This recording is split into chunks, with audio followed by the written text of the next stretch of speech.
खरंच मला विचारात पाडलं ह्या लोकांनं. म्हणजे मी कुणाचंच काय नाही केलं. वाईट वंगळ व माय. हा, थांबा, चष्मा काढून बोलते जरा, डोळे वटारून.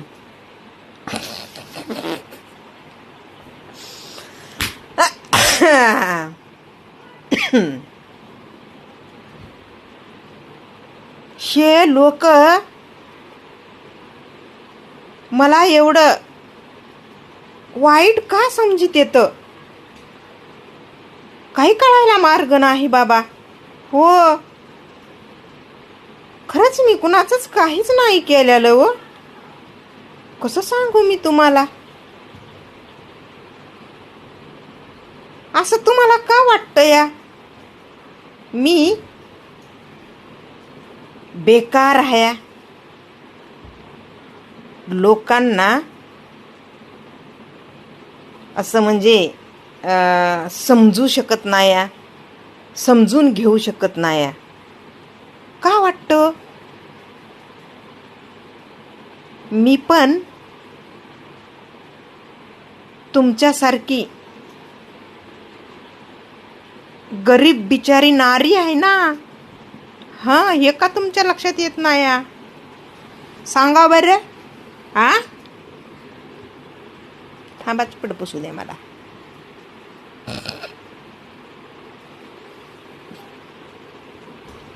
इमानदार नाही असं तुम्हाला वाटतं या? तुम्ही मला किती ओळखीता? तुम्हाला माझ्याबद्दल काय माहिती आहे या?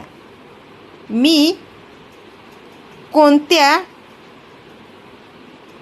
गोष्टीमध्ये किती इमानदार आहे आणि किती गद्दार आहे, असलं काय माझ्याबद्दल माहिती तर बेधडक सांगायचं मला. कळलं काय? हां. पण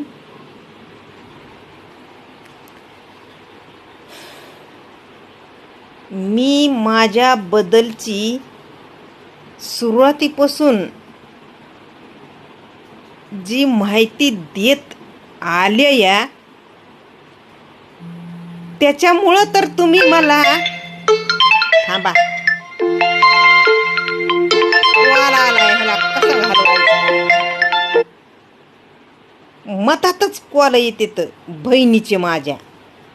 हां, मी काय म्हणत होते, सुरुवातीपासून जे मी कशी हाया हे तुमच्या समोर मी दाखवून देते या. म्हणून तर खटकत नाही या. मला बी डाऊटच यायला या. नक्कीच मी जी लोकायला खटकते ना, त्याला फक्त एकच कारण आहे, ते म्हणजे पहिल्यापासून ह्या सोशल साईटवर माझी रिअल लाईफ पहिली गोष्ट तर मी कधी घेऊन आलेली नाही. आणि ह्या सोशल साईटवरच्या लोकांपासून कोसो कायमची मी लई लांब, म्हणजे म्हणतात ना ते लांबूनच राम राम गोड बारा असतो या. हां, तशी मी प्रत्येकासोबत ह्या सोशल मीडियावर राहते या. आणि इथंच पाणी मुरायलंय राव, इथंच पाणी मुरायलं या. खरं आहे या. म्हणजे कुणाचं बी झालं कामापुरता मामा, हे तर सगळ्याला माहिती आहे या. मग सोशल मीडिया जरी असली तरी बी जिथं फायदा असतो तिथंच तर माणूस इन्व्हेस्ट करतो. स्वतःला म्हणा, स्वतःच्या खिशाला म्हणा, स्वतःच्या लाईफलाईनला इन्व्हेस्ट करतो का नाही, जिथे फायदा आहे तिथे. पण इन्व्हेस्ट करण्या अगोदर तुम्ही खरंच तुमच्या स्वतःचा फायदा किती करून घेणार आहात यावर कधी लक्ष देता का? या गोष्टीचा विचार कधी करता का? तुम्ही जिथे इन्व्हेस्ट होता तिथून तुमचा फायदा किती होणार आहे?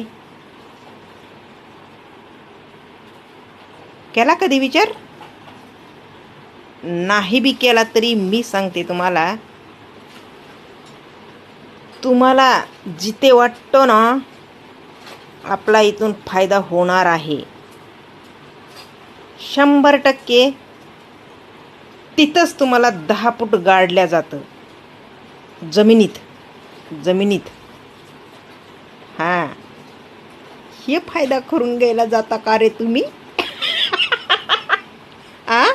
असा फायदा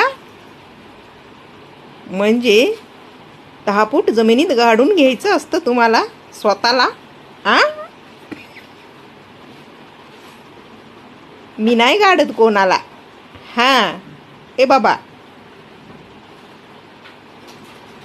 तिकडं स्वतः गाडून घे, माझ्याकडं नको येऊ तू. माझ्याच्यानं होत नाही तसं. कोणाला तरी 10 फूट जमिनीत गाडणं सुरुवातीपासून मी सांगत असते. म्हणूनच लोकांना मला म्हणजे समजून घ्यायला अजिबात तयार नाहीत. कारण की त्यांना गाडून घ्यायचं असतं जमिनीत. ते हुशारी करते तर आम्ही लई माइंडवाले आहोत. माइंडवाले काय म्हणते तू? आमच्या इतका माइंड कुणालाच नाही. गेम ते गेम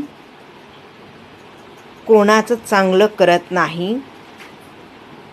एवढं जरी तुम्हाला कळालं ना तरी तुमचं आयुष्य कसं उज्ज्वल होईल. बघा त्या गेमवरून. अरे बाबांनो, शिक्षा होते, सजा. प्रमोशन जरी केलं ना कुणी गेमचं तरी पण बरं का, एवढी साधी गोष्ट जर तुम्ही समजून घेतली ना तर कुठंतरी स्वतःला जमिनीत गाडून घेण्याऐवजी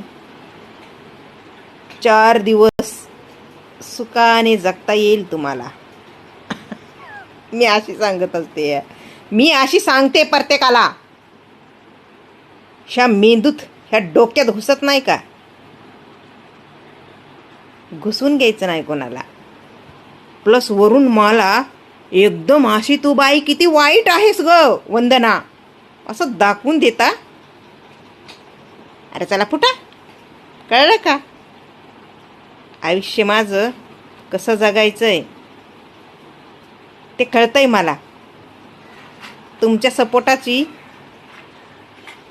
जर समजा तुमचे विचारच तसले गदळपच असेल ना तर मग मला गरज नाही बरं का तुमच्या सपोर्टाची.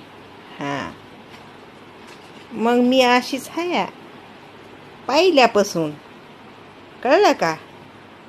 खटकते ना कुठं? इथं का डायरेक्ट इथं बाणासारखी. ते बघा, हातातून एकदा बाण सुटला, तीर तीर म्हणते त्याला. माहीत नाही कुठं घुसन आणि कुठं नाही ती. तशीच वाटते ना माझी बोली भाषा. मी नाही वाटू द्या, पण माझी बोली भाषा वाटते या बरं का, वाटते या. हां, म्हणूनच माझ्या बोलीभाषाला इग्नॉर केलं जातं या. महत्व कुठं मिळतंय, कुणाला देतय, कोण किती स्वतःचं आयुष्य कुत्र्यासारखं जगतय, तिथं महत्व नक्कीच मिळतंय. मी नाही रे बाबा, मी ऐशोआरामाची जिंदगी जगणारी बाई आहे, आणि ते पण माझ्या नवऱ्याच्या जीवावर. चला बस झाला. हो ये.